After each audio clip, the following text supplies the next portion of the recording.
Welcome in yet again to another episode of Sweaty Time Pro Wrestling, the only show where the hosts podcast to forget. Yeah, my name's James. It's a reference to the episode we watched. He kills to forget or he wrestles to forget. Yeah, it would be weird if he was like, my name's Killshot and I'm killing to forget. You're forgetting the killing though.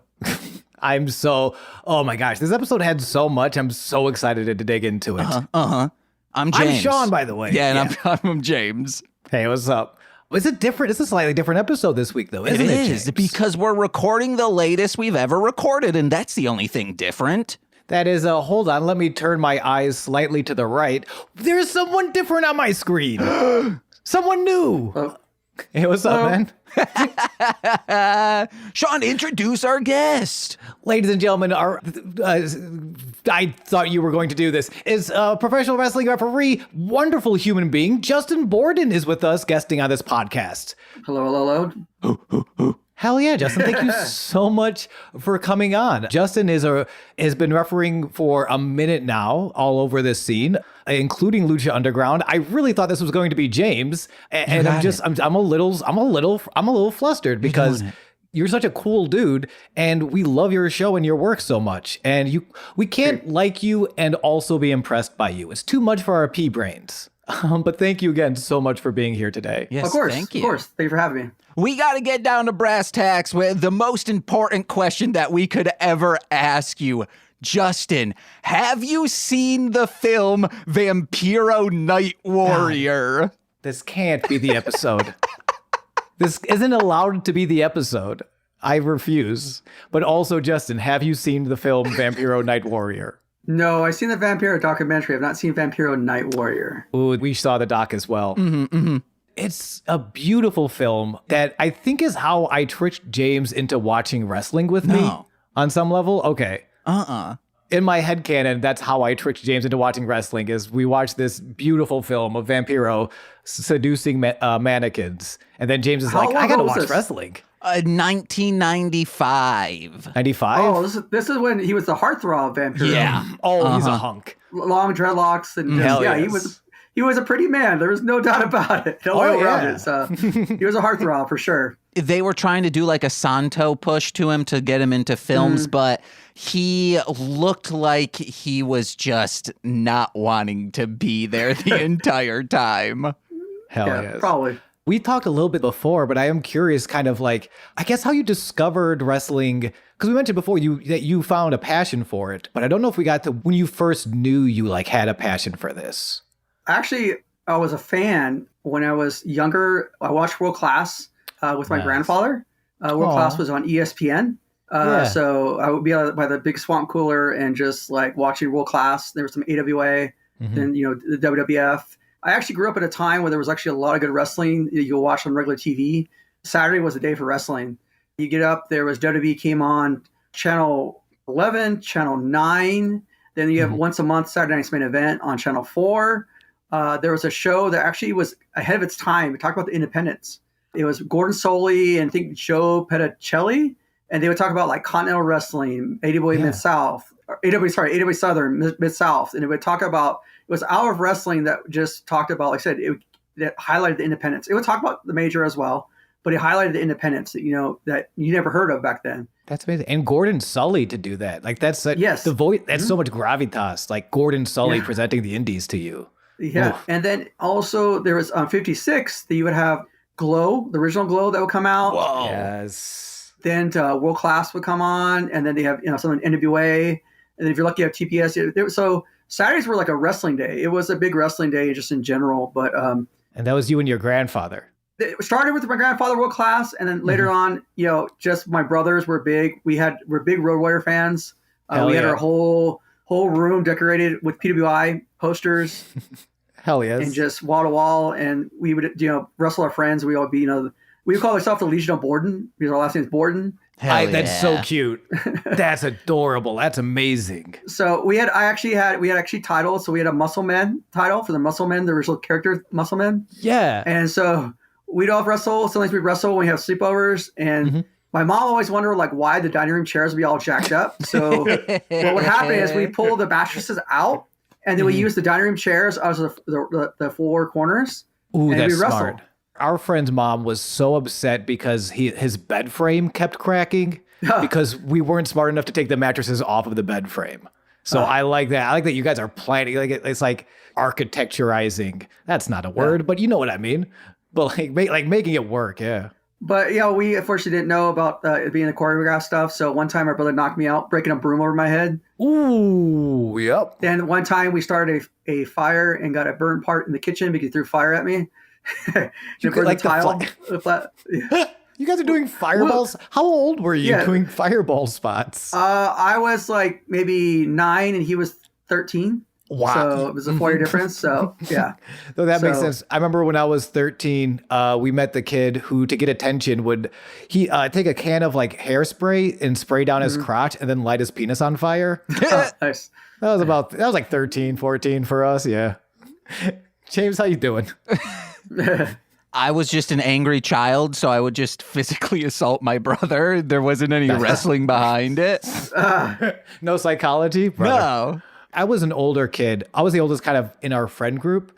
So like it was always kind of hard to like keep up with wrestling for me. Like I was just kind of isolated. I didn't have a lot of friends who were into it. But to hear not just like your brothers and your whole family, but to hear like maybe I'm a sucker for like grandfather grandson bonding moments.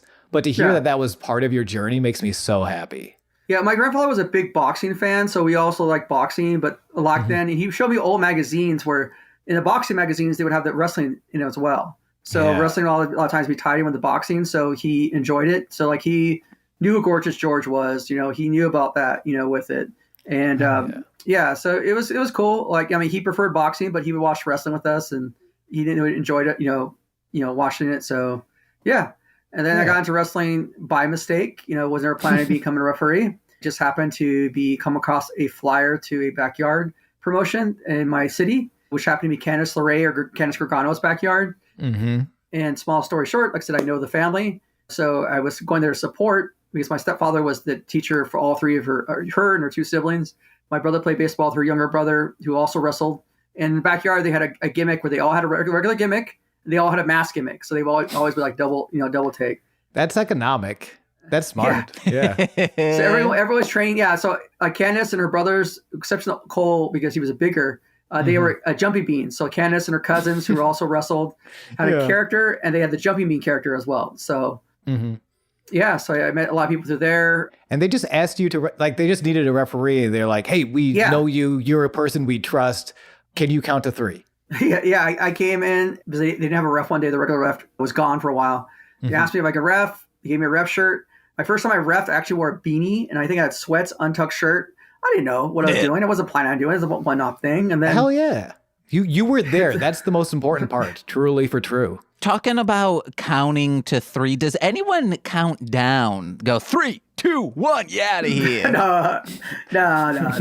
Damn it. No, that doesn't happen. Actually, what's different, though, is that I didn't realize, so my buddy Rick Knox told me, is more people do it now, but I count with both my left and my right. So if you listen to Underground, you'll hear them call me Lefty from episode. Matt Stryker will call me Lefty. Oh, word. Because lefties are unusual in refs, but they realize later on that I also count my right. So most refs only count either with their predominant arm. So like Charles Robinson's a lefty. But like I said, most people are rights. Since I never trained, I always figured, okay, well, I never want to be the ref that takes forever and goes around, the circle. I want to be there right there. So if they're on my left, I use my left. If they're on my right, I go my right. That's what I just figured. Drop down. And it wasn't until Rick Knox told me, like, why do you count with both arms? I'm like, doesn't everybody? Like, no. So that's the one thing I do have on him, that he can't do it. It's I've been hurt where I've had to count predominantly with one arm, and it still feels weird for me because it's not natural. And I know the people who tried it, and I just tell them, like, just act natural. I mean, I don't know how to train somebody to do it because it wasn't like I trained. It was just that I felt it was natural with me. So more and more people are doing it now. But I remember at one time I was one of the few people and the only one on TV that was going left and right with it. But if you listen to some of the episodes, you'll see Matt Stryker call me Lefty. But then he realized, oh, wait, you count with your right too, right? I'm like, yeah. I'm like, well, we'll still call you Lefty just for it. So But that's why the lefty reference comes, because it's unusual. So beforehand, we were also talking about, it's so funny that you say that you were untrained, but you refereed for PWG, you refereed for Lucha Underground, which, gosh, we love. Did you find this sort of on-the-job training? Is that too far to say that your refereeing career was a series of on-the-job training moments? Oh yeah, there's definitely on the job that may be better. Mistakes happen. Oh gosh, especially live performance. Yes. They have because, to. Yeah, there's no redo, with it. And I've made mistakes in Bola, which fans got on me for a while for, but they're kind of over it. But they're big mistakes because when I talk to people and they talk about what being a ref, I think it's the best seat in the house. I can see that. You control the motions of the fans in your count. Yeah. So that's why it's very important to have great counts.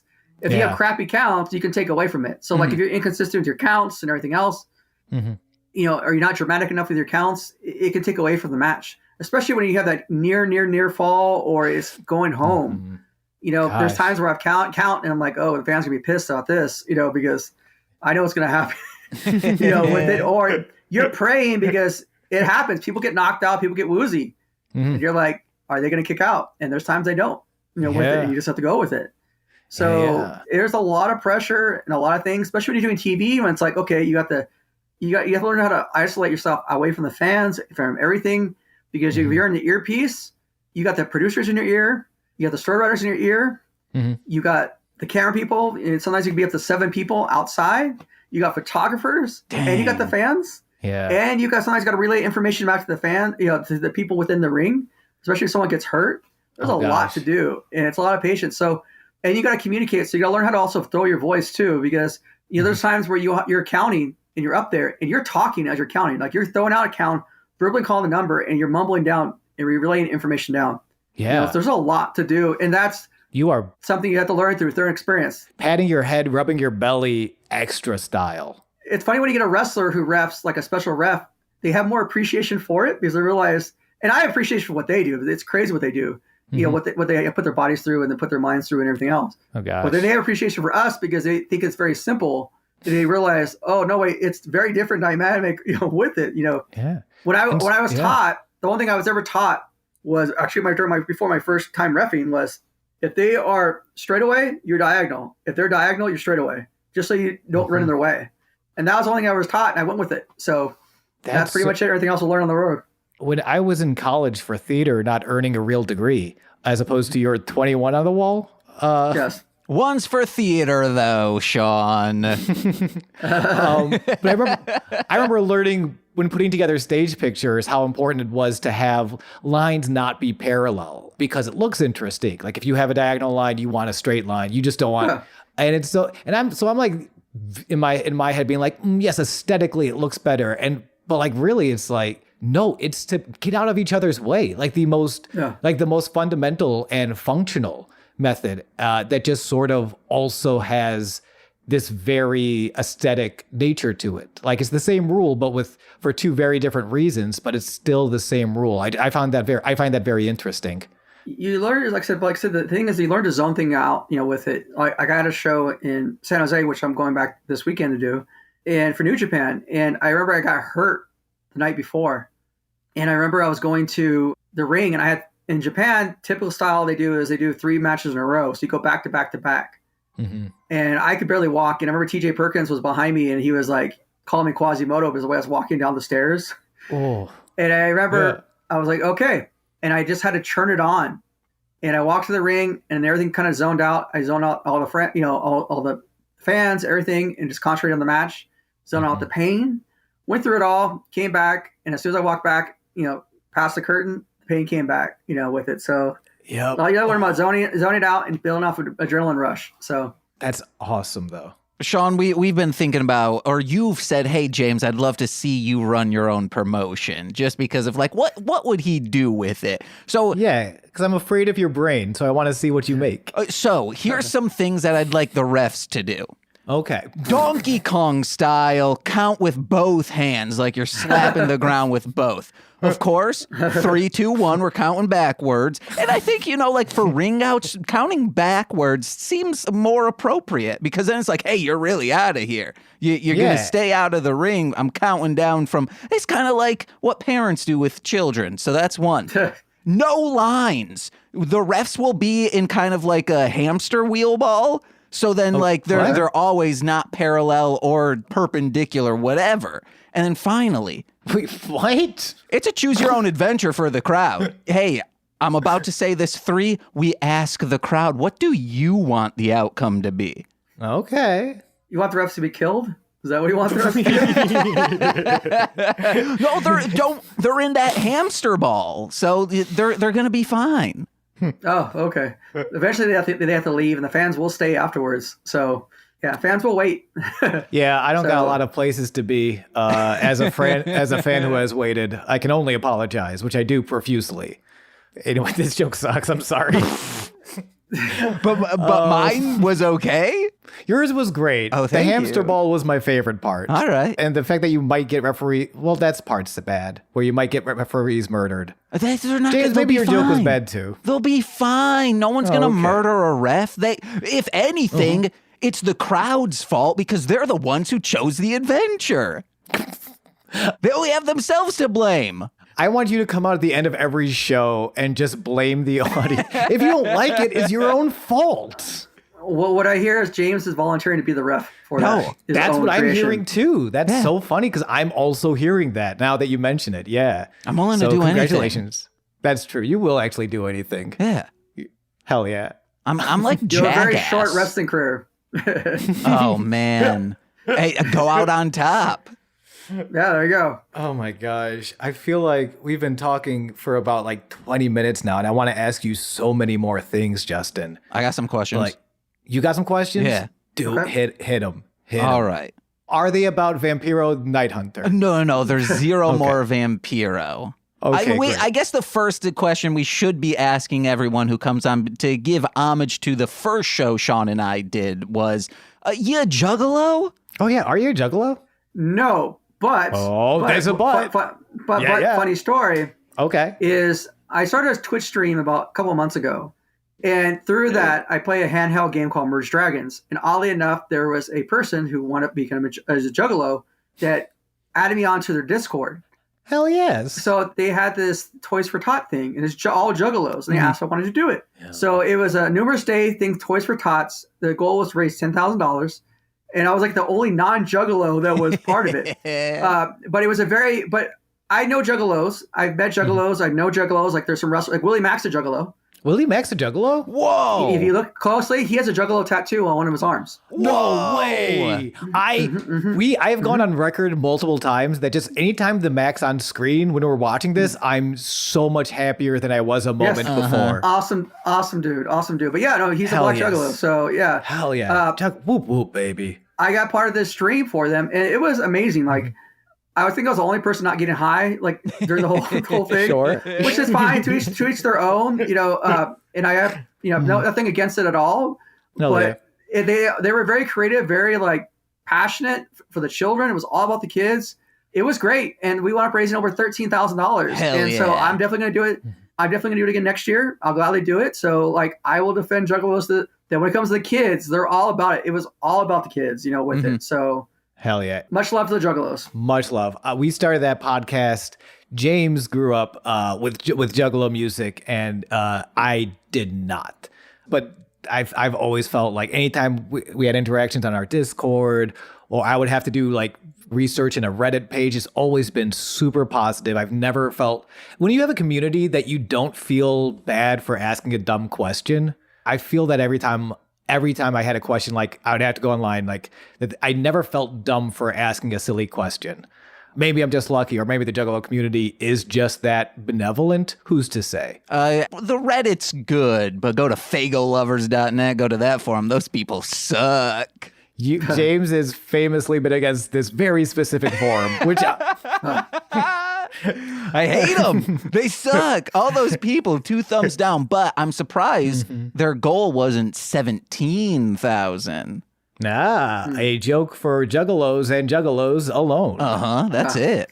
Yeah, and the goal was 10 grand, but we raised 13 grand. But it was definitely like awesome, And then I was still kind of new to Twitch, so I was happy to help set it up. And they were all just super nice and supportive, and just always I guess I can't say enough about them, with it. And I do plan on continuing this with them on an annual thing. I'll participate as long as they want me to. But much love to the Juggalos. They have Juggalo Championship Wrestling. That Daryl's a former champion there. I know a lot of friends who've done Juggalo Championship Wrestling at the gathering of the Juggalos.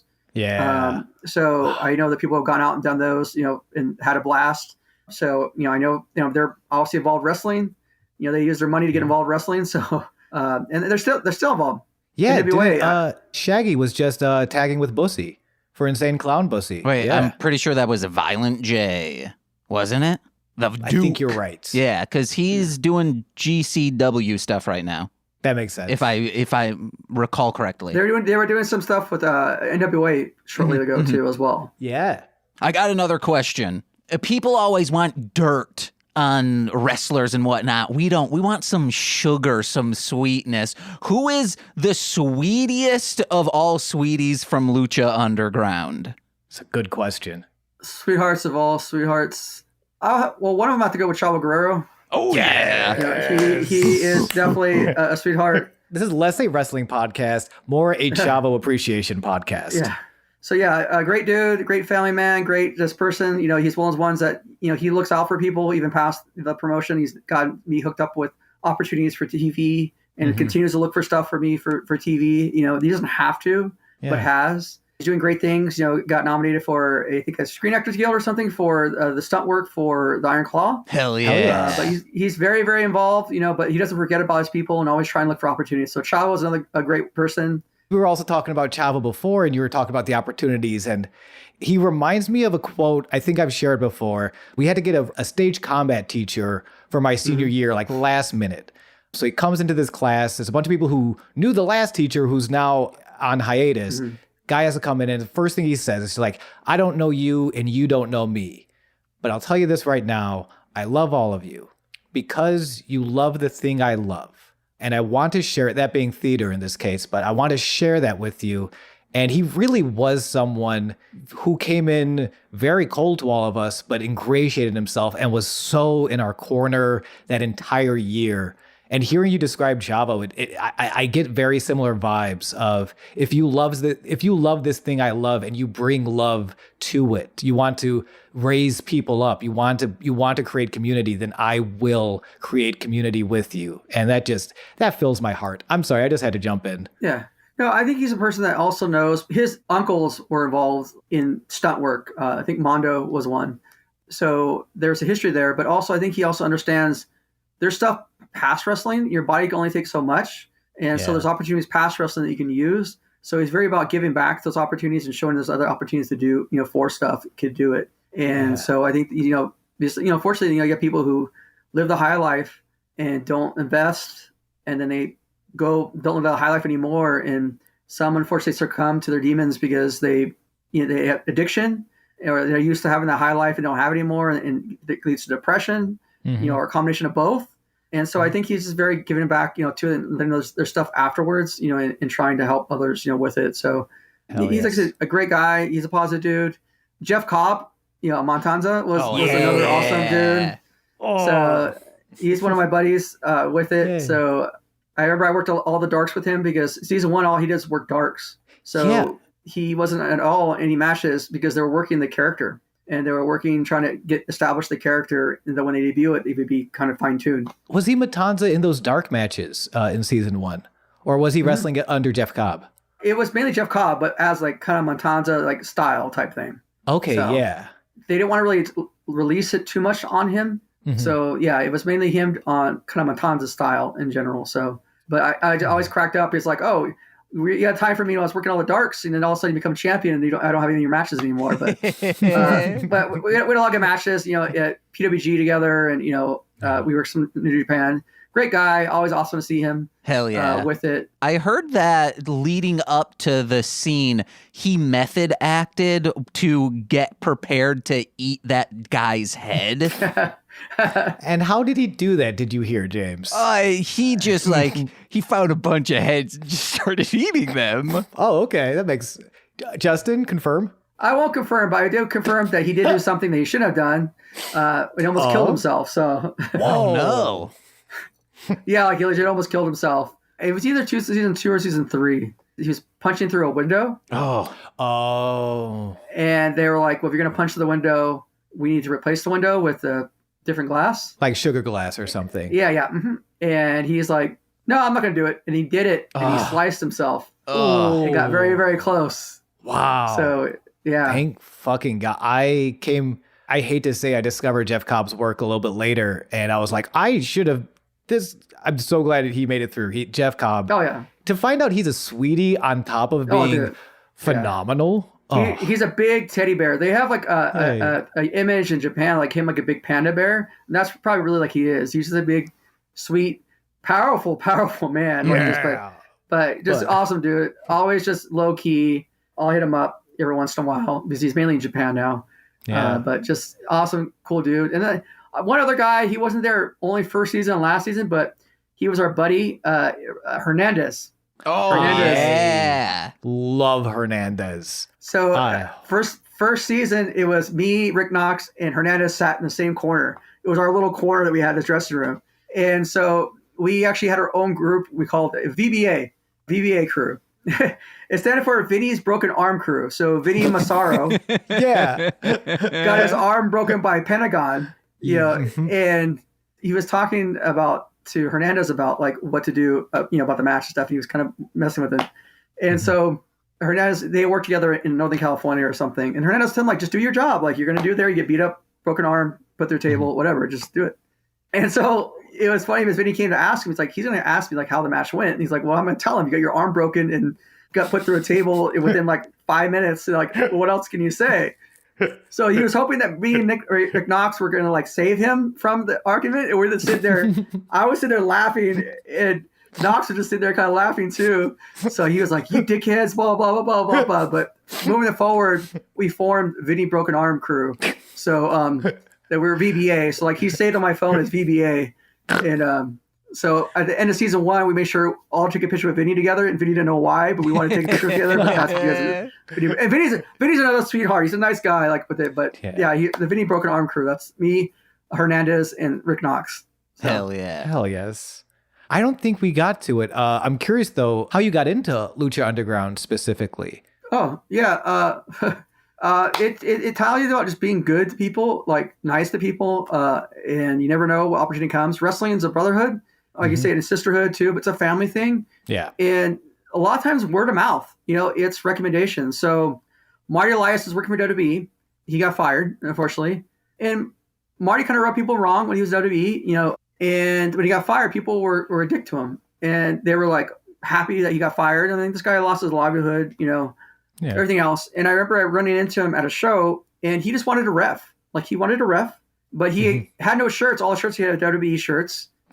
And I remember I had bought a new ref shirt, and I gave him a shirt. I'm like, here, Ronnie, just so you can ref. Because he just wanted to ref. The passion was there. Yeah. And it had been some times he'd been fired. And he never forgot it. And then we kind of started working together. And he was supposed to do a show with me and Rick Knox in Arizona, and he got sick.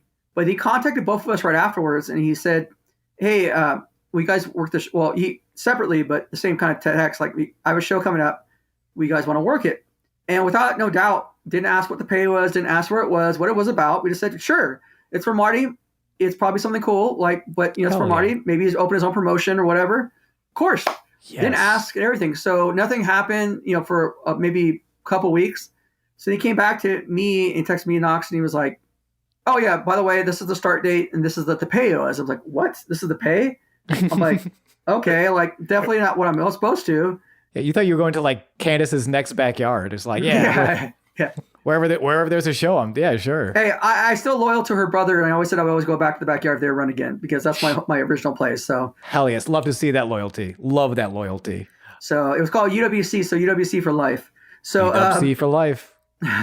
So Marty told us TV, and then we got closer. And it's like, oh yeah, and he told us about it. But that's how it happened. It was word of mouth. Like he was just he known Knox a long time. Already worked in Knox many a long time, different promotions all throughout Southern California, all throughout Western part, other projects. But like I said, it was just positive attitude, being positive, being cool, and I always thankful for him. He knows it. Like even to this day, I always thankful for the opportunity for him. Always give him credit. Some people still don't like him.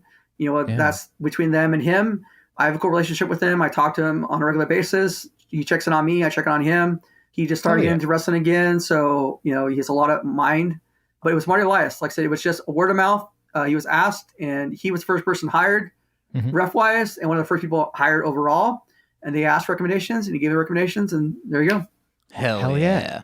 I love it. I'm a little obsessed with the idea of community. James will get on my ass because I haven't seen the TV show. I was already thinking it, brother. I could hear your brain twirling. Parks and Recs is better. Okay, they're equally as good, but I go back to Community much more. Degrassi is better than both, though. Degrassi? Wait, new class or the original? Okay, not the Degrassi High, the original 90s, 80, whatever. I'm talking about Degrassi Next Generation. I don't like the new class, like the last one. So you're watching Drake? Yes, Drake, Marco, all that. Actually, was watching it yesterday with Spinner, all the rest. Although they had the worst ending ever. The new class ruined it also, too, when Spinner marries, what's her name? The blonde hair one. I'm going to say Geddy Lee, but I think every Canadian is Geddy Lee, so that's not helpful. Emma. Oh, I thought it was Jason Mewes. He marries Emma. That made no sense at all. That made no sense at all. Spinner. They're like, oh, remember when you did this report? You did this report, on middle school together? Oh, yeah. I was in love with you since then. What? You never dated, you never talked to each other throughout the whole series other than that, and then you're going to get married. Okay. Justin, sure. Okay. This is our fault for not warning you. We will get canceled for Degrassi hot takes. We have been emailed numerous times. So Justin, you're getting our ass in hot. It had to be said, Sorry. It had to be said, and honestly, I'm impressed by your bravery, but you just signed mine James's death warrant. I'm sorry. No, it's okay. Honestly, worth it. People need to know about Spinner and Emma. That shit was manufactured. Yeah. This is one of the few times that I have no idea what you guys are talking about. Canadian teen drama, Degrassi.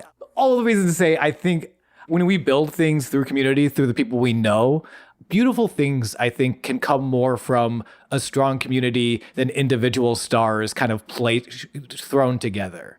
Yeah. So be nice to each other out there, you freaks.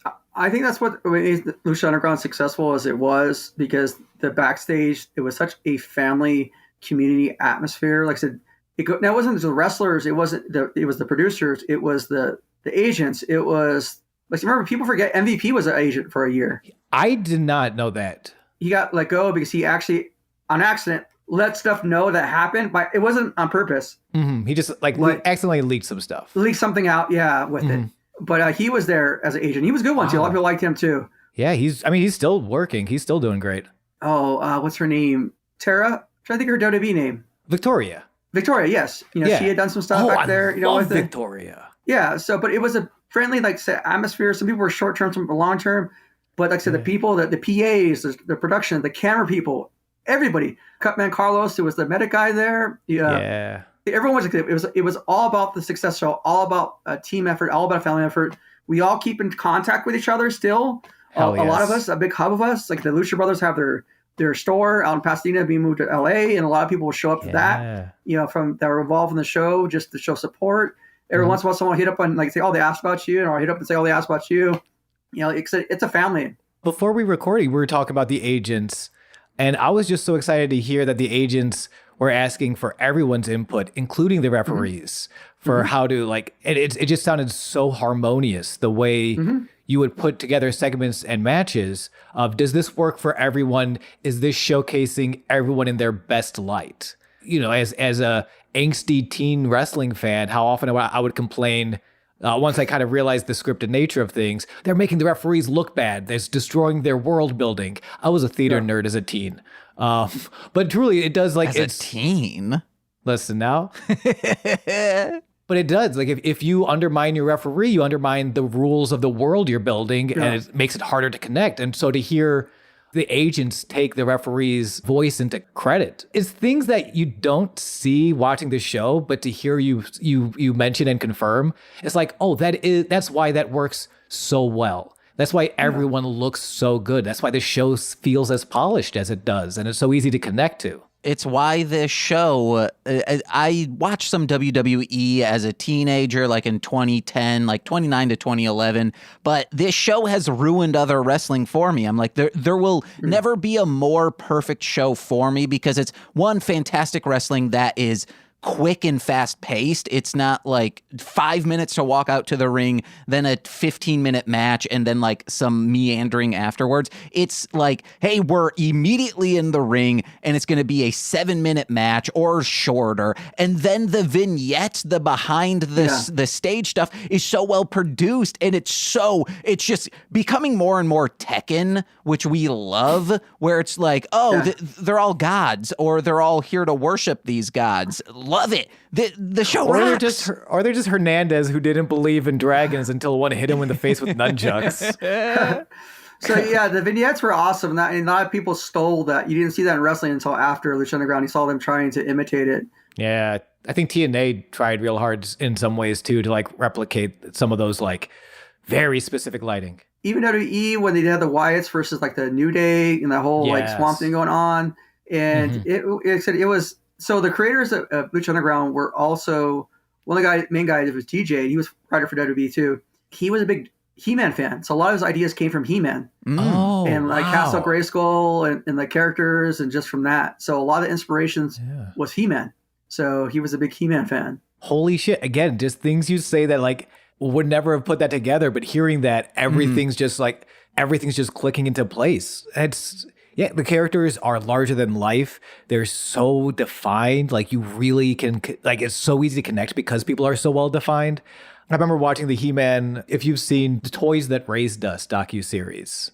Yes. I remember them talking about the creation of those characters and it kind of sounding like wrestling. Like it really sounded like they were finding wrestlers to put on TV. So that's why you kind of have the serpent things and everything else in regards like, the Luchasaurus and, Cobra Moon. But it was very big He-Man fan.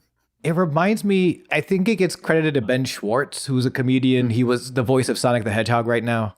But he would talk about, he was an improviser for many years. And in New York City, he kind of hit this brick wall. And his teacher was basically to be like, all you're doing is going to comedy shows.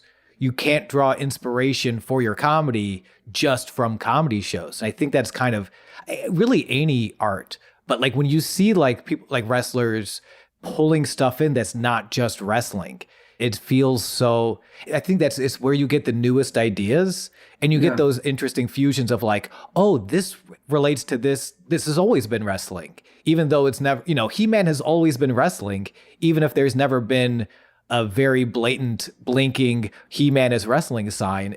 There's always things we can pull in that's not directly from the medium that we can use to enhance ourselves and separate ourselves as individual artists. No, but I remember going to the guy because I am very non-traditional referee. I like things different. I don't like the whole black shoes, all that stuff, with it. And so when I got my custom boots made, I went to them because I didn't want, it's their TV show. I didn't want to take away from them, with that part. But they were like totally supportive. You could go and talk to them for anything. And they were like, I sort of like, oh no, definitely wear those because you don't see them until I think season 3, but these are my custom Lucha Underground boots. James, we gotta keep doing this podcast until season 3. We gotta see these we're boots. Going all the way. Yeah, let's go. These were my custom boots. You'll see my black ones, my first ones, done, but these were the ones done specifically for the show when I got approval and I started wearing boots, with it. But these are the ones I made. So like here's are my current my current boots right here. Ooh, dang, those are nice. The doctor part around there as well. So they're my custom whites. You've earned that doctorate. Hell yes. These are my custom championship ones too. Right here. Ooh. So. Now, Justin, do you know we do not record video? No, because fine. I feel so bad. These are beautiful. I pretty much figured it when I saw him reading off his list. Oh, yeah. Hey, that's fine. That will be edited smoothly, okay? Any mess-ups that I had in the beginning, that is cut. Just wanted to show you guys, share it with you. So those are Beautiful, thank you. Real quick, Ben Schwartz played John Ralphio in Parks and Rec. You could have said that, Sean, instead of, he's Sonic the Hedgehog. We were just talking about Parks and Rec, baby. Listen, guys, I didn't really watch a whole lot of Parks and Rec either. Hey, sorry, but John Ralphio and his sister were worth watching. Just clips of them alone. Those are the better characters. I have TikTok. I've seen clips. I've seen their memes. I just don't know their names. I'm a big Henry Winkler fan. That's how I know. Yes, that's their dad. Jenny Slate and Ben Schwartz. They're his kids. His kids. They're so they are very good. I feel like Jenny Slate is like amazing, and every like 3 months we forget how good she is until she like does some indie project, and we're all like, "Holy shit, Jenny Slate is very good." No, but I love her at Bob's Burgers too. So. Oh wait, who's she in Bob's Burgers? Tammy. Oh, yeah. Tammy, yeah. And she's so good. Something Bob's Burger does so well, but when they're so three-dimensional that even Tammy, who's a bully, I'm never rooting against her. Like she's so like it's always complicated, and I'm like, Tammy, you're being kind of suck right now, but I get it. That's a difficult situation you're going through that you're just not handling in the healthiest way. On a side note, I actually had, if you watched Bob's Burgers, I had an actual real life experience, like the one when Tina is driving, he hits Jimmy Pesto's car. Yeah. Wait, what happened? Want me to share it? Yeah, go for it. Please. So when I was doing my doctorate and one of my masters, I was working at a library at the college I was going to at night. And so I had a lot of international students I would close with.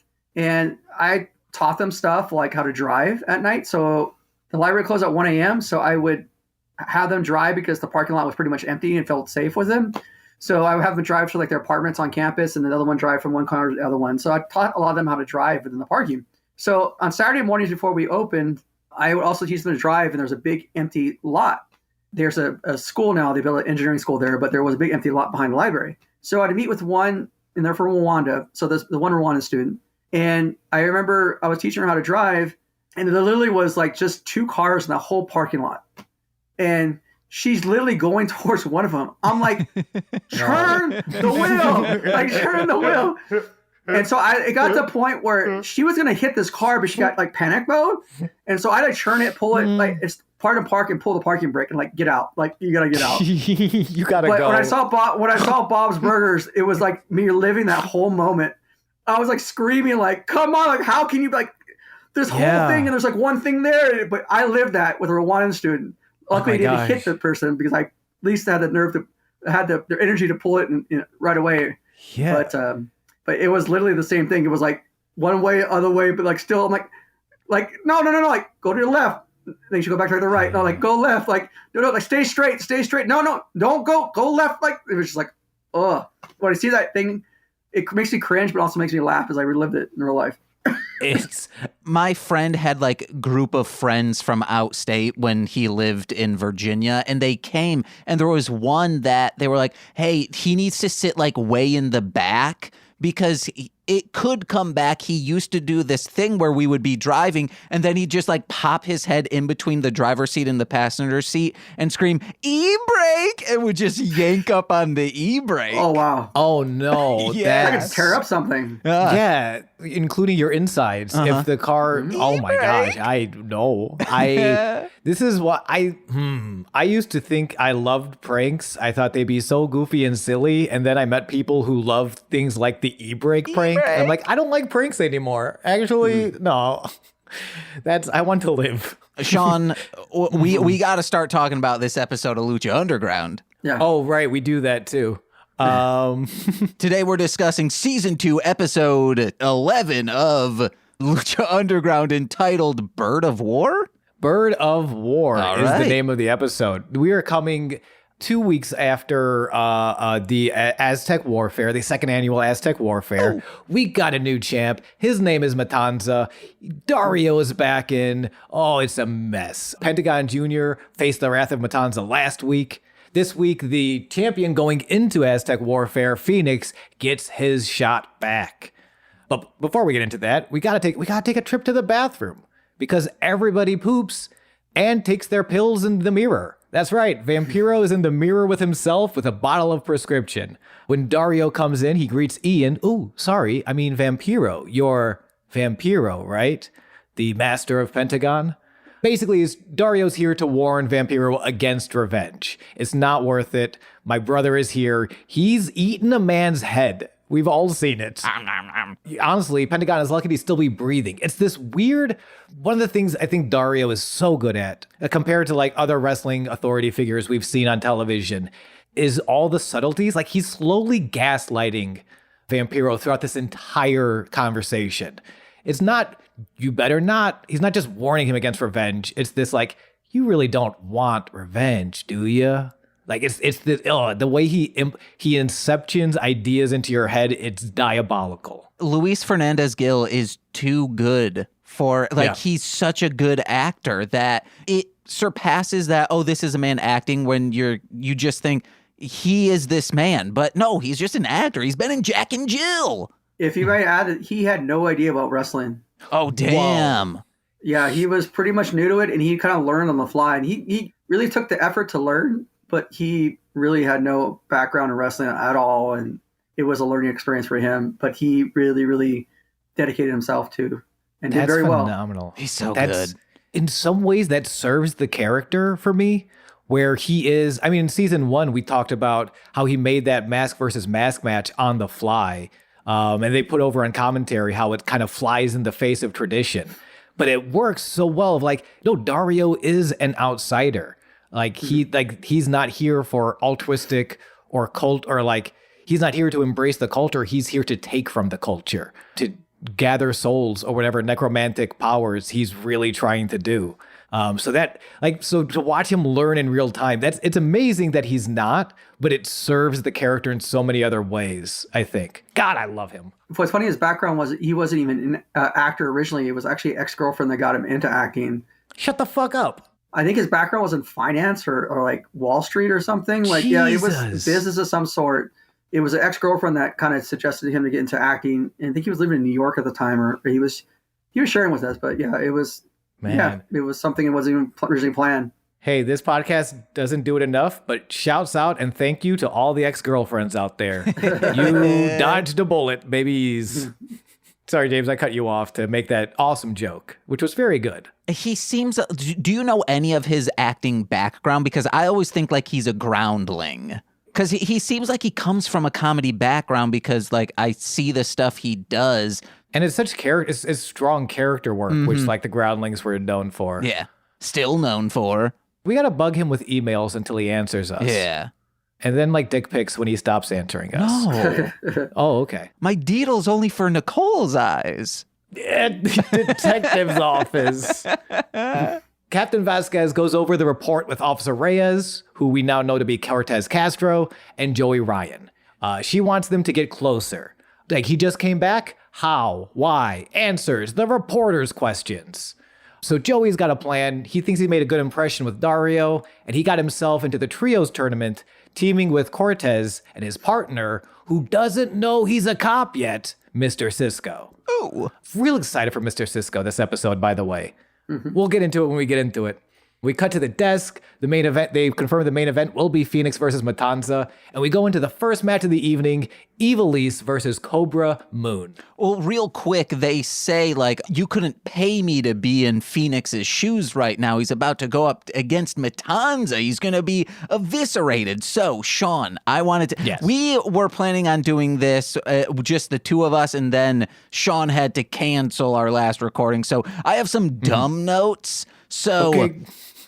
Sean, how much would you have to be paid to literally go toe-to-toe with Matanza? Okay, first of all, I'll never cancel a recording again. Okay. If this is what I get. Oh, yeah. No, how much would I have to be paid? Dude, like, I'm not doing well emotionally or financially. So, like, probably not. Like, if you can get a voice recording compliment from my father, yeah, I'll do it. I don't give a shit. I just miss that guy, you know? All right. I put down, it depends on, like, will insurance cover this? If so, $100. If not, right. you know, he's gonna bane me. He's gonna baned the shit out of all of us. And then all of a sudden, I have to leave this podcasting to some other person. And Sean, you'll be like, oh, why didn't you choose me? You're Nightwing in this situation, Sean. And okay, that's honestly way more than I could have. I expected to be the Robin who got murdered by Joker. Oh, no. So to get Nightwing is a huge up for me. That happened before Bane. So that's why technically Batman got baned, is because he's like, oh, I screwed up with Tim, so I can't be doing this. Or Jason Todd. And this is not a Batman podcast. I've been reading so much Batman, though. We know. So, yeah, but then I guess Justin, Henry. Wait, you're gonna leave the podcast to your cat? Yeah, and he would be the Azrael of the whole situation, and all of a sudden he's literally killing people on mic, and I'm like, Henry would, but that would honestly, I can only help ratings. Justin, what would it take for you to step into the shoes of Fénix tonight and wrestle Matanza? You were closer to him. I have to answer from a distance. A good retirement, I guess. Good retirement. Good answer. Good answer. Because there's a reason why I'm a ref, and I know him, and yeah, one wrong slip up, and good retirement backup. So God, so glad to hear he's a sweetie. Still terrified of him. Yes. First match tonight, Evilise versus Cobra Moon. Cobra Moon debuting this season. Still it's so interesting. Such a powerful and imposing and clear character. Out of her, to go against someone who is a beloved by the Temple Faithful, 1/3 of the trio's champion, our very own Odd Thruple member, Evilise. It's a very interesting matchup. I fucking love it. Out of the gates, the story is just there. Evilise's opening strikes, which are devastating, are her bread and her butter. They can't connect with the unorthodoxically elusive Cobra Moon. And you want to know why that is, Sean? Because she's unorthodoxly elusive. No, it's because she's just no bones. Snakes have bones. That's what Vampiro, poet laureate of wrestling, said. He said she's just no bones. Yo, okay, I take it back. Snakes don't have bones. I would never disagree with Vampiro, because every time I do, he's right. So Cobra Moon doesn't have bones, can't punch no bones. That's the rules of bones. So change a game plan. Evilise finds an armbar and successfully isolates and grinds away at Cobra's arm. She sees oh, hold on, strike. Oh, I can't. She's too elusive. She's too slippery for strikes. I'm gonna hold her down until she stops being so elusive. Cobra Moon hisses her way into a head scissors. Evilise she's squeezing her throat with her thighs. Painful maneuver. I value my throat. Would not want this to happen. The counter for this, I don't think I've seen before, where Evilise just does a half power bomb. She's like, oh, you're choking my neck with your thighs? I'm going to sit out, and it's going to be just enough of a power bomb to get out of it and just start beating you up some more. It was so wild. I don't think I've ever seen this before. Very innovative, very cool. I also did a bunch of research, won't get into any of this, but there's some controversy or some back and forth with commentary about the Gable grip. And these two are going back and forth only to realize they're both talking about the same exact thing. They're like, oh, no, this is what. And they're like, no, this is what I'm talking about. And it's like, no, we're talking about the same exact person. I'm talking about Bruce Wayne. Well, I'm talking about Batman. It's one of my favorite things when you see certain when an art transcends maybe a geographic or certain location, it starts getting different names, but it's the same thing. Because I think it speaks to if I'm going to get real poetic, Vampiro style about it, it speaks to our universal nature as consumers of art and people who want to experience, to understand the human experience.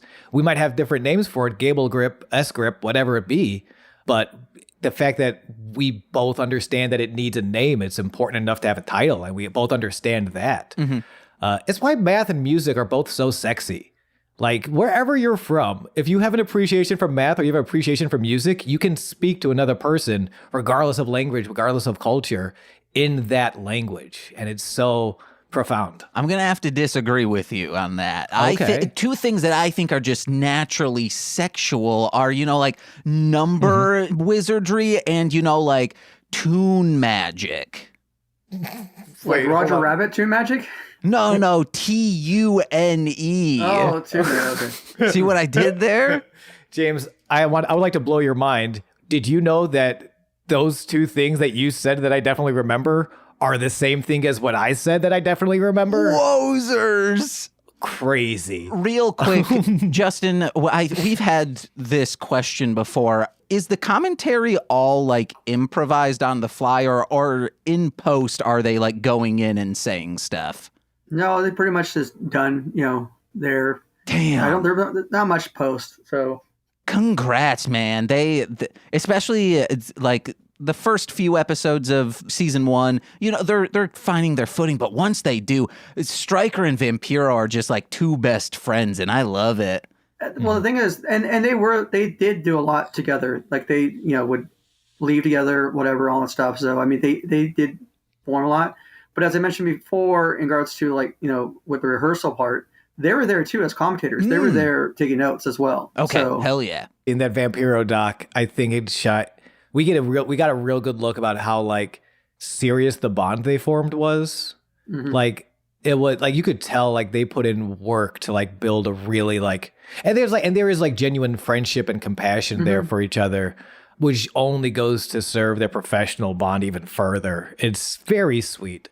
We've also we've talked a lot about our favorite moment. My favorite moment from season 2 so far is the Odd Thruple 3-way match between Ivelisse and Helico and Son of Havoc. Mm-hmm. And after there's a winner, they don't implode. They just come together as friends. And I think that's it's so much better and it's so much more powerful. And I fucking love that. And it's kind of the same thing anytime I see Matt and Vampiro together. I'm excited. I think it gets, especially in improvisers, you see a lot of like, oh, we need tension. If we're going to create drama, there needs to be some sort of obstacle. And I almost want to say like, it's life. There will be obstacles. The rare thing, the hard thing to find are those true moments of connection and friendship and love. Like that's the rare part. You will find obstacles wherever you go. You don't need to construct that. You don't need to like fabricate obstacles. But if you can bring us love, oof, baby. Yeah. I find them everywhere I go because I live at Takashi's Castle. Oh, okay. Let's get it on. That is a very specific joke for men of our age. That's amazing. It's back. It's on Amazon Prime, so actually children can get into it. Well, you know who else is back? Cobra Moon is on Ivelisse's back with this dragon sleeper hold. Got her choking out by the throat. Boom, Ivelisse gets the knees in. The strikes have come into the equation. Now Ivelisse is starting to land these more and more. Cobra has to find some more. The fact, I'm so curious to when Thunder Rosa began, because it didn't seem like she began too soon before Lucha Underground, at least in the research I could find. No, she was relatively new. It wasn't her rookie year, but she was pretty new. She was based out of Northern California. She actually graduated at Berkeley. Not the Berkeley, but I buy that she graduated Berkeley because she seems very intelligent. But that she's so new because some of the spots, that mini powerbomb, the way she's using the ropes, it seems like she must have been doing this for a long time. Just the way she mechanically is putting these spots together to tell the story. Hey, hot take. I don't know if anyone has said this. I think Thunder Rosa / Cobra Moon is a really good wrestler. And I stand on this soapbox. Come at me, haters. You can find me at james.mccollum@gmail.org. Yeah, wow. Fucking A. She's great here. She's using the ropes. She's got this modified tarantula hold. And she's doing it all in the way to make Ivelisse still look good. Like it's these innovative, exciting spots that are, it's so good. Sorry, it's a great match. I'm very excited. Ivelisse finds a Northern Light suplex into a chancery choke of her own. Cobra has to hit the ropes a second time to get the break. Strike exchange. Ivelisse ends up on top with a pair of big boots. Exploder suplex, only a 2. Cobra Moon with a sit-out Widow's Peak, pins for 2. Ivelisse checks Cobra Moon's kick, runs to the ropes. Big code red. 1, 2, 3 at 6 minutes and 30 seconds. And then I burp away from the microphone. Well, yeah, but now I have to leave it in because you mentioned it. You're damn right you do. Oh, my God. Training ring. Yes. Would you have called it this way? Would you have called this as a win? I'm not asking you, Sean. Oh, okay. Never mind. Although it wasn't the ref of the match, I think Rick Knox was the ref of the match. Yeah, I would get a win's a win. But it's a good learning experience for Cobra Moon. So yeah. Sean should have just had slithered away instead of burping away. Hey, she got in there tying it up with one third of the trio's champs. Anytime you get a chance to do that, you're looking good.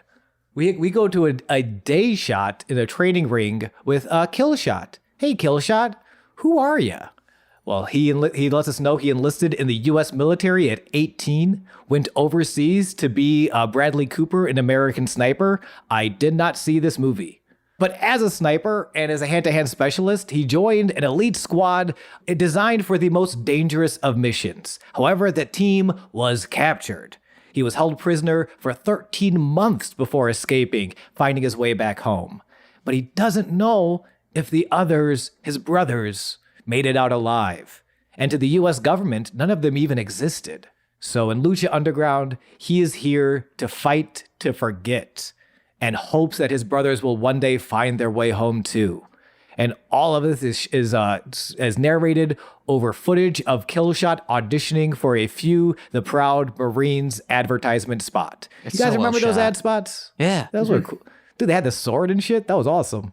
I'm very excited for Killshot, by the way. I know for John Moxley has mentioned at various times that Killshot was his favorite wrestler from Lucha Underground. Oh, I missed that. I get that. Yeah. That makes total sense. Oh, man. But Killshot actually, we obviously know who Killshot is, in wrestling. But he actually does have a military background, so he was in the military. Yeah, so I think they used part of his background to be in part of it. Awesome dude, like he's killing it right now. Very talented. Podcast is awe-inspiring. Sweet dude, humble dude. Like I ran into him backstage at Dynamite a couple months ago when they were in SoCal. Awesome dude. Like much happy for him. Like I no doubt he's going to be number one guy. That's so exciting. Like, I don't want to take away from his wrestling, what he's doing in this show and what he's doing in AEW right now, because Swerve Strickland as a character and as a performer is jaw-dropping, truly brilliant.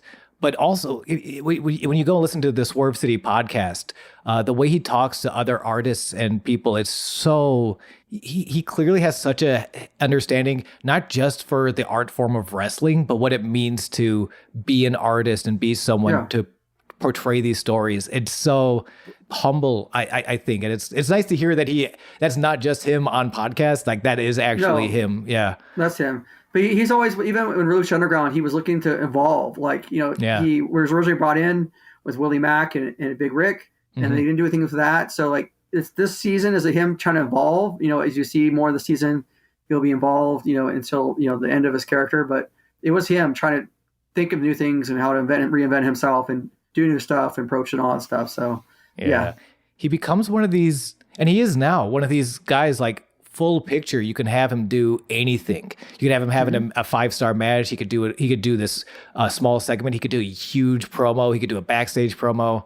And I think it's because, at least from what I followed in his career, he always was someone seeking to grow. Like that's how you become someone who can do anything, is just by constantly being a student. And a big part of that is being humble in your craft and not being a bad person. So it's good to hear that he's not. And shouts out to Swerve Strickland and all our ex-girlfriends. Callbacks. This podcast is what it is. The Temple Gym. We cut to Masquerita Sagrada working out and getting approached by Famous B, who's here to hand out business cards and make little people jokes. It's 2016. 423 get fame. Hit him up and he'll make you famous. And we get this. It's a Mr. Show with Bob and David's scene cut. They do that a lot on this show, which is really nice. It's a little tick that for me makes it feel like one lived in world. I mean, we have we have characters like Hernandez and Chavo who essentially are just human dudes. And then we have Drago, who is a dragon with nunchucks, and his best friend, time-traveling Aerostar, Like, how do we make all of these different sort of like figures fit into one place? It can be like these little like walking transitions that we get. Sean, can we ask Justin, is Aerostar a time traveler, or in that one vignette when he was like 2,000 years ago, was he like, hey, I'm just going to go elsewhere and I'll be back in 2,000 years? He's a time traveler who likes One Piece, which I like. He likes Aerostar. One Piece? Hell yeah. Oh my God. That's okay. Wow. So I'm a One Piece fan. So yeah, when I saw sporting the One Piece shirt in the training ring, not for that, but that same training ring. I need to he's funny. I need to reorganize all of my notes to only talk about Aerostar, the time-traveling Sentai Ranger, essentially, who also loves One Piece. He's not. We talked before. If someone was going to be a Sentai Ranger, it would be Aerostar. I'm sorry, I cut you off. No, it's fine. I actually have one of Drago's actual masks. I got from him. He gave me a good price for it. But what's cool with him is why he's done so well. His neighbor is like a big Mexican movie star, costume star. So they would do his outfits and stuff for him. So hell yeah. Wow. Yeah, it was definitely, that's why his stuff looks so good and everything. It makes it look amazing. So both really cool dudes. I remember before we had this podcast, when it was first debuting, and I still had the El Rey network, and catching bits of Lucha Underground. And again, I didn't have a lot of people. I didn't find out about Ring of Honor until way later. I was just very sort of isolated by wrestling fandom. But to see Drago was someone you clicked on the TV and immediately were like, whoa, what's going on here? And his talent, his passion, all of that, but also also his look. It immediately stopped you.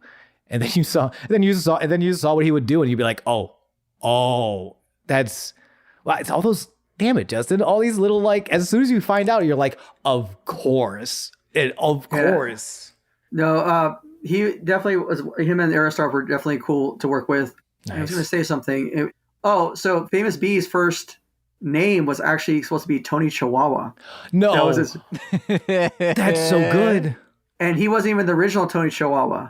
It was actually Scorpio Sky who was originally supposed to be the original Tony Chihuahua. No, Tony Chihuahua was going to be Scorpio Sky. Yes, I hope we isolate that and people like click on our TikTok and are like, what the fuck is this podcast about anymore? That's amazing though. Wow, okay. So the walking transition, I promise we're going to get to the end of this episode. Thank you again, Justin. I'm too excited. We get the walking transition as Famous B exits the gym, the Mac enters the gym. And Sexy Star is there. She's pumping the iron, getting the swell on. Mac is there to tell Sexy that Dario put Mac in a trios team with Mariposa and the Moth. And also, can you come out here and watch my back? She obviously cannot. We don't know what happened between season 1 and season 2, but it was not good, and she was indeed kidnapped. I have a theory. I want to know. I mean, it would be cool if she's in on it. And and it's only to terrorize the Mac. And eventually she's going to reveal herself. She's turning heel. It probably isn't, but that would have been a fun thing to do. That would have been wild if she was, oh my gosh, if she was the next Mariposa. Yeah. That's why they took her, is so that, ooh. Anyway, she cannot. I'm not looking to Justin because I don't want anything revealed. He's given 2 thumbs up saying, James, you're right. That's what he's mouthing. He's only saying that because he sees the desperation in your eyes. That was meaner than I meant it to be. And he's also saying, hey, that Donkey Kong count, the 3, 2, 1, fantastic. I love you, James. So she will not accompany Mac to the ring tonight. Mac understands, but hopes she'll be ready to collect when those two pay for what they did to her. Those 2 bugs. Yeah, what? Those 2 bugs. He's calling them bugs now, and I love it. Because they're bugs. Mac leaves Sexy to her memories of Marty and the Moth. Marty and Mariposa, those memories fuel her into these final reps as we get ready for a trios tournament match It is Mr. Cisco, Cortez Castro, and Joey Ryan versus Marty the Moth Martinez, Mariposa, and the Mac. And me as the ref. And our good friend Justin Borden as the ref. And Sean, and also ditch all your notes. Justin, you take it away. Justin was not prepared for this at all. No, I was ready. I can add. No, you go ahead and take his notes, and I'll add anything I think needs changed. Please cut me off, correct me, or you just thought of a funny fart sound. Whenever you feel the need to cut me off. Also, shout out to the dude wearing a Rick Knox t-shirt. Did you catch this? Did anyone else catch? There's a Rick Knox t-shirt in the audience. I fucking love that. I don't know. I've not seen that guy before. No, you could see stuff even like WWE, Sami Zayn, when he had something, he was did an interview with a Rick Knox shirt. And then when Keith Lee was part of it, he did a WrestleMania pre-interview thing when he was still part of NXT. Yeah. And it's him and Malcolm Bevins, and they're talking about him. And the shirt he's wearing is the me and Rick Knox half and half love or hate shirt. Whoa. So it's half me and Rick Knox's face, half me and my face. Oh my God. Says, love or hate, forever Reseda. Yeah. These are good shirts, and y'all need to find them. I also wore a Rick Knox shirt when I fought him in a street fight. So, just to get into his head, just to really you don't even, are you fighting yourself? What's going on here, Rick? He has a scar on his head because of me. So, holy shit, that's you! Goddamn, Justin. He has a scar on top of his head, and it's because of me in that street fight. So, Justin, thank you for being on our podcast again, and I'm very glad we're recording remotely. James, ask me what it'll take to get in the ring opposite Justin. Not enough compliments from my father in the world. Okay. Max starts the match with Joey, who immediately tags in Cisco. There's a show of respect between Mac and Cisco. It's so interesting seeing where the crew was last season as just real goons into now, especially with Mac, with these fist bumps and Cisco in this match. This might be my favorite Cisco match. It's beautiful. It's really exciting to watch them work together. Cisco's great. This match was so great and it was so fast paced that sometimes I will watch, if I don't have a lot of time, I'll watch some stuff at 1.2 speed. I was like, wait, did I forget to turn this back down to just normal speed? No, it's just so fast. This was the match of the night. This is huge. They do that first show of respect. They're both wrestling, and Cisco is pushing Mac to his limit. So they get that second show of respect, which is right when Joey decides to tag himself back in. What do I need respect for when there is winning on the line, baby? Joey rubs his sucker on his chest hair before getting slapped in the face. Mariposa is tagged in now. Tightrope walk, arm drag, Hurricane Rana, drop kick to the knee, axe kick to the back. Mariposa's I'm very happy she is in Lucha Underground right now. Very exciting to watch her work in this match. Eventually she tags in Marty, who is intimidating his own teammate Mac. Marty, come on, pull it together. Get on the same page here, bud. Gives Joey an opportunity to drop kick and tag out. We get a treatment from the crew, their corner offense. We get weird brother-sister dynamics from the Moth and Mariposa. The match turns from a trios match into almost a tag match between Marty and Mariposa versus the crew, with Joey and the Mac just kind of riding along, trying to find their way back in. I think the Mac is a little more perturbed. Joey's just happy to take a win. Joey steals a tag while arguing with his own teammate. Mac tags himself in, and he's a big house of fire, big old leg drop. So the Samoan drop moonsault combo. Mac goes for the pin, but the crew is still there. Crew breaks it up. Eventually, Mac sets it up, knocks the entire match, all competitors out with a flying tope. Also, Ron Funches is here too. Everyone wave to Ron. Always a pleasure. Bob's Burger alum. Marty gets a blind tag in, but he doesn't wrestle. Instead, he picks a fight with the Mac. I get it. We're all prideful people. We all want to be the top dog. I've never actually seen You're the Man Now Dog, but I went to that website a bunch, so I think I know what the movie's about. We all want to be the top dog. But Marty put the match first. Unfortunately, he does not. Instead, Mac and Marty get into a strike exchange. Mac hits the big old stunner. before the crew hit their finisher, finished the Moth pinfall at 8 minutes 31 seconds. The crew and Joey Ryan advance in the trios tournament. Ooh. After the match, Mariposa attacks the Mac until Sexy Star comes out to her friend's aid. Mariposa stares Sexy into a corner. However, Sexy fights out of the corner with her back against the wall, as she only knows how to do. Eventually, she chases Mariposa out of the ring. Sexy and Mac stand tall as Marty and Mariposa are confused as to what did they do to this poor woman. Why is she so mad? Who knows? You did forget, though, Joey selfishly wants the ref to raise his hand as he's the winner versus on that part. So I remember that. So Joey, kind of a piece of shit. It's very interesting I'm very interested in seeing his character. Well, that's not a character. That's him. Yeah, we talked about it. At Aztec Warfare, I considered we should not say his name anymore. But then it's that gives him too much power. If this is your first episode, not a great guy, apparently. No. Here's the thing, though. He was supposed to be originally signed to him and Sky, but they worked with Wrestling Society X, the MTV program, and they were afraid it was going to fail like that. So a lot of people who were offered stuff the first season who declined it came back wanting a position in the second season. So because it took some while for the show to build. If you look at the first season, we had full crowds.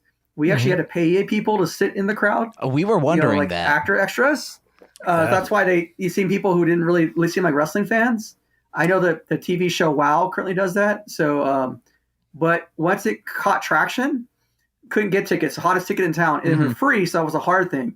So it was the hottest ticket, and they would sell out. Well, not sell out, but they would reserve quick. Yeah, it was literally the ticket to have. So luckily us as people got certain reserve ones, so VIP, because a lot of times the only way to get people in is to get them in through VIP, which was an awesome place. Hell yeah. Awesome experience. But yeah, they would sit them in all of these big old cattle prods cattle calling areas, because it was just filled in the warehouse.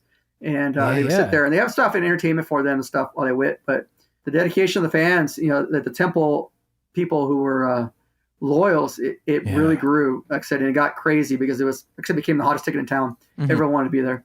I don't think we could pick the clear moment in season 1, but we could feel it when it was this is the word of mouth has spread. This is it feels so special as someone who I know I've talked about this on the pod before, but as someone who really only grew up with WWE, I didn't have a lot of other ways out. But to see Lucha Underground for the first, it was mind blowing to see oh shit, there is so much more out there than what I can easily grab on mainstream media, and it's what I was looking for. So if you don't mind, a quick side note, please. Dario's office right across is where they shot the original Saw movie. No shit. Yeah. That's James. Did you know that? I did. Someone on this call told me this before, so that's why I'm not as shocked as you are, Sean. Whoa. I'm just fuck, man. That makes so much. That's everything about this fucking TV show is terrifying. That makes so much sense. Wow. I need to. Temple rooftop. Dragon Azteca Jr. is in his fields, as we all are when we're sitting on the rooftop looking out, when his mentor, Rey Mysterio, comes up to have the heart-to-heart.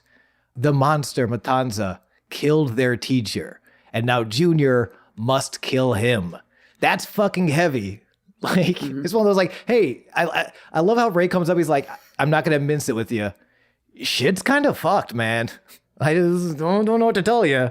But you've got this. But he's very supportive. He reminds Dragon Azteca Jr. that he must fight not for revenge, even though there is revenge in his heart, but fight for honor, to honor the name of Dragon Azteca, to honor the legacy of Lucha Libre. And also, hey, got us in the trios tournament. With fucking who, Rey? Asks Dragon Azteca. When in comes the partner, motherfucking Prince Puma, with his first line of dialogue in the show. Well, he's spoken words before. We've had this conversation. The last conversation I thought we had was he never spoke before, Wouldn't it be cool if he did? Oh, wait, no. He did. He's spoken, and then I made the joke that, like, because Vampiro's like, he's never talked before, and now he's talking. And I was like, wouldn't that be funny if he's like, I thought he was mute this entire time. He's been talking to everyone else. See, and I should have remembered that because it's so rarely you make a joke that it should have stood out in my mind. Fuck you, James. I love you so much. The Lucha Underground Championship match is up tonight. So yeah, the trio is going to be Puma, Rey Mysterio, and Dragon Azteca Jr. So pumped. So fucking pumped. Later to be known as Ray Horace. Who, God, I was so excited to find that out. Amazing. The best DDT around. Oh gosh. So I need to get through this episode. I'm too excited by everything. Justin, I'm so glad you're here. You're ruining my life with how excited you're making me, which is how I break up with all my girlfriends. Lucha Underground Championship match. What are you talking about? They always break up with you. Yeah, that's true. Fénix versus the champion Matanza. Animo chants fill the arena, willing on Fénix's fighting spirit, as Dario leads Matanza to the ring with that dang key around his neck. Fénix Spirit, however, hits a brick fucking wall, and that brick fucking wall's name is Matanza. Ooh. Fénix cannot get him off his feet the entire match. Instead, Matanza plays basketball with Fénix's head, a German suplex into the turnbuckle. Fénix whimpers loudly. Matanza catches a springboarding mid-air. Fénix barely escapes the wrath of gods. Real quick, when he hit that turnbuckle, they're like, oh, that's cold hard steel behind that. Why not just make them out of like soft silicone? Or I know you can't make them out of licorice rope, but some material that's strong that has the same kind of consistency of licorice rope. Yeah, Justin, why can't you make ring ropes out of licorice? That's why we brought you onto this podcast.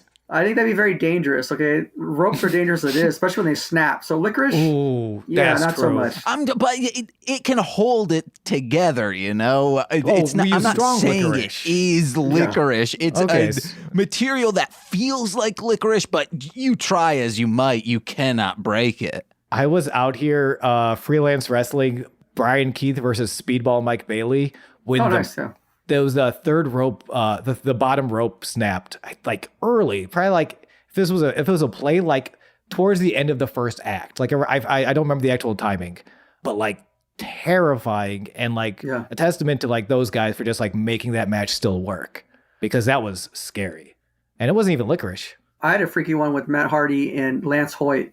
Ooh. And it could have been really bad. That's one of those, like, Matt Hardy is a genius, but he became a genius by being in the industry for so long. And Lance is just a dude. I fucking love watching him wrestle. He is huge.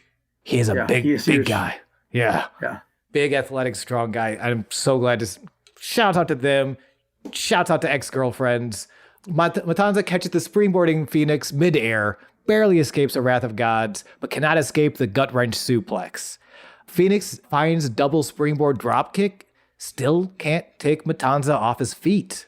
Matanza ends up catching Fénix and in his tope suicida, catches him in his arms, power slam on the outside before rolling him in, and another wrath of the gods in the ring.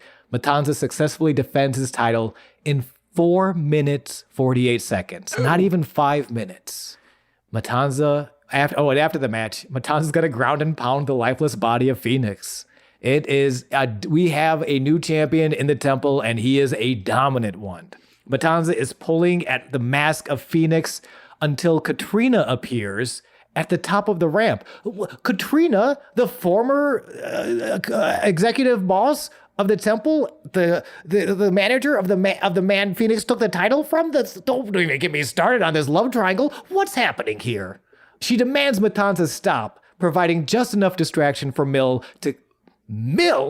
the man who Fénix took the title from, to clear out Matanza and Dario. Are they together? I don't know, but they clearly have a common enemy.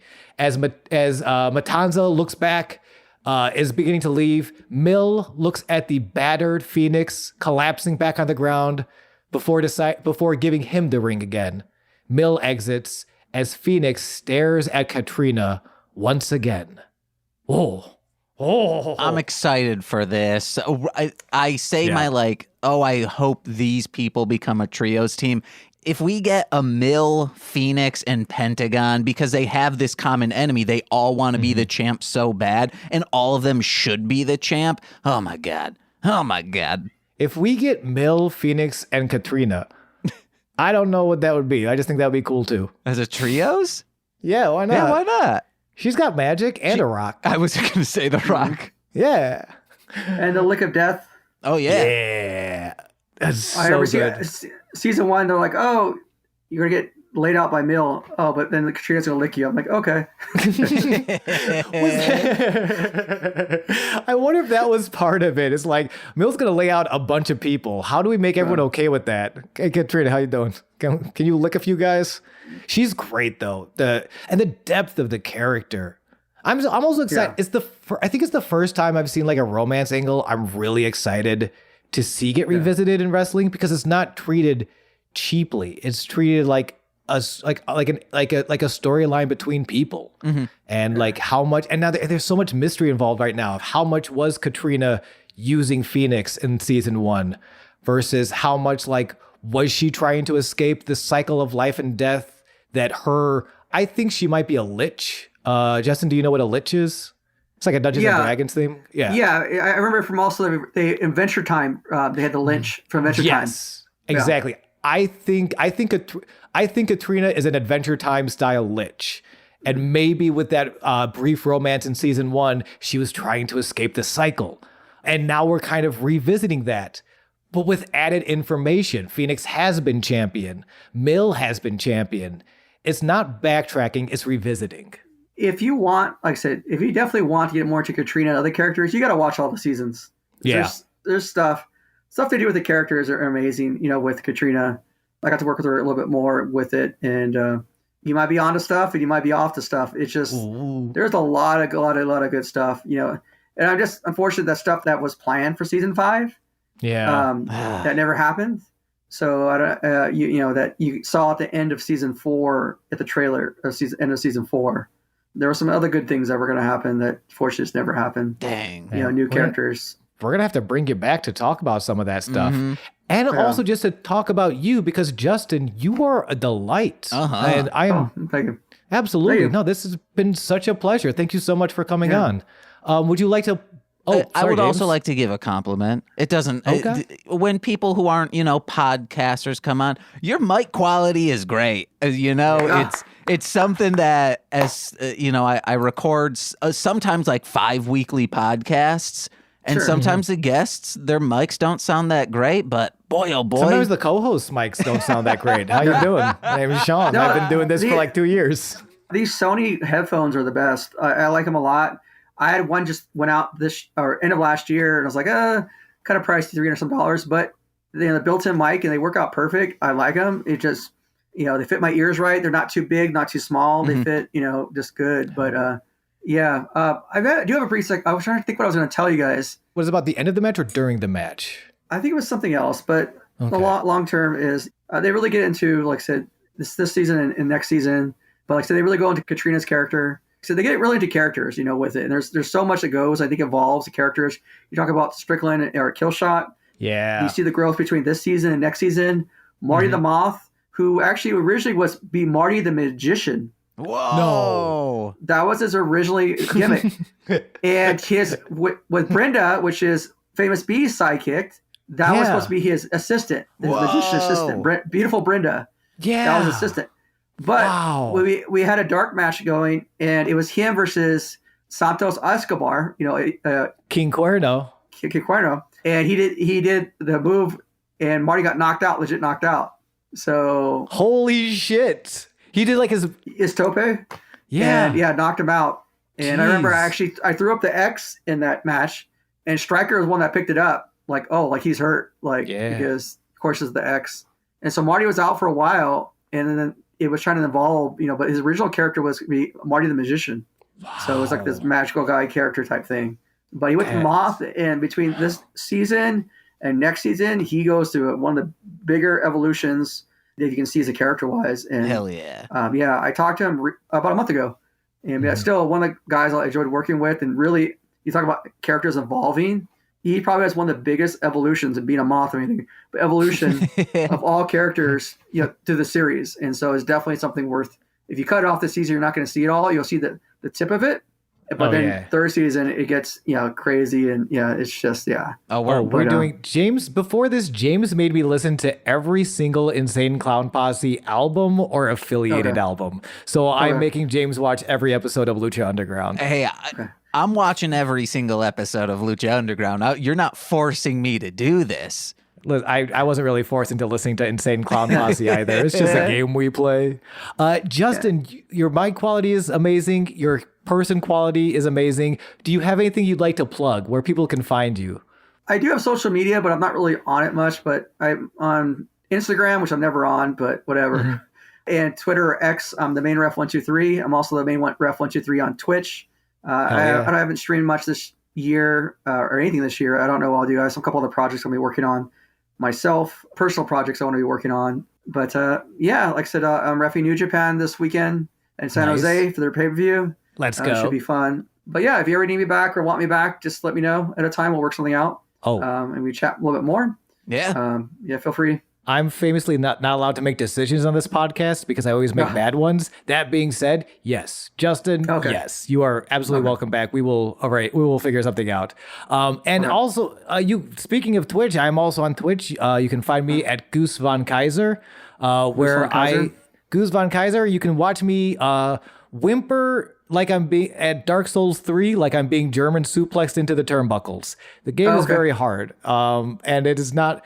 But we have a lot of fun. You can also follow me on Instagram, Sean Marciniak, and listen to more sweet Marshland Media podcasts, such as James. Hey guys, I'm just plugging a couple things. One, listen to my music under Marshland Monster. Have another single with Dragon Boy Suede, aka Howard Kramer from Who Charted, coming out. It's called G.O.D. Goods on Display. That's coming out. I'm hoping for maybe February, early March, but the album's coming hopefully in April or May. And head over to patreon.com/MLM where for $5 a month, you get exclusive content every single Friday in the form of podcasts. But if you're a $10 patron, you get shout outs on every single free feed podcast, as well as monthly exclusive content. And you want to know what? I think we should just shout out one of the $10 patrons today, Sean. Okay, I trust you. The one who set this all apart, It's Steve F, aka Hit People Guy. Shit, this was Steve? Oh, fuck. Yeah. He sent me $5 today on Twitch. Damn, he sent me $5 like last week on Twitch. I have so much to be thankful for. He's such a good man. In regards to hit people. I love Steve so much. Hey, Steve, if I don't say it enough, you're fucking sweetie. I'm very okay. I love you. Goodbye. I'm sorry. I got emotional. I got scared. I got scared. I'll be honest. Justin, thoughts on Steve? I mean, it's awesome. Anytime you get donations free and the cool name Hitman. Or Hit Guy? Hit People Guy. Yeah. Oh, wait. I know Steve. Yeah, that's what. Yeah. Steve. I was like, wait, Steve set this up, didn't he? Yeah. Steve's the one that set it up. So, long story short, I worked with Steve at the Black & Decker corporate office. Shit. 10 plus years ago. Hell yeah. So, yeah, he was in IT. Is he secretly a piece of shit? No, he's not. No, he's awesome, cool dude. Like, he was really cool dude. Like, he worked IT second floor. I worked at the first floor shipping and receiving. Both of us were contracted out to Black & Decker, but we got to know each other. We went to lunch, a few times, but we stayed in touch. But Steve's, I was like, well, it sounds familiar. I'm like, why does it sound, it's Steve. Yeah, I definitely know Steve. Awesome dude. Yes. Steve, you're the best. Love you, Steve. Love see you soon. But like I said, if you guys enjoy wrestling, like I said, check out New Japan. If not, like I said, just definitely Lucha Underground. Definitely something it's missed. People always ask will come back. Likely never.